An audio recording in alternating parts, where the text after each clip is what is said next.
তোমাৰ হে অংশ যত জীৱই আমি তুমি মোৰ নিজৰ স্বামী বহুৰা মুদৰ এনেকে গোচৰ কৰো তজোপা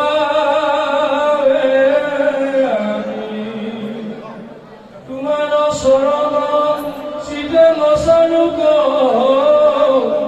নেৰিবো মুখদনা হে কৃষ্ণ প্ৰাণ দিও এই ৰাম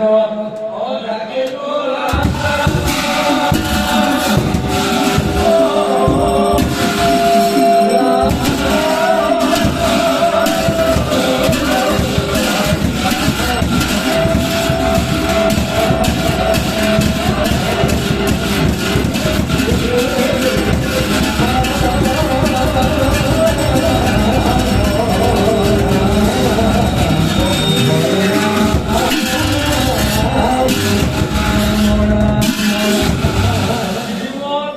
ভাগৱত দশম স্কন্ধ সমাপ্ত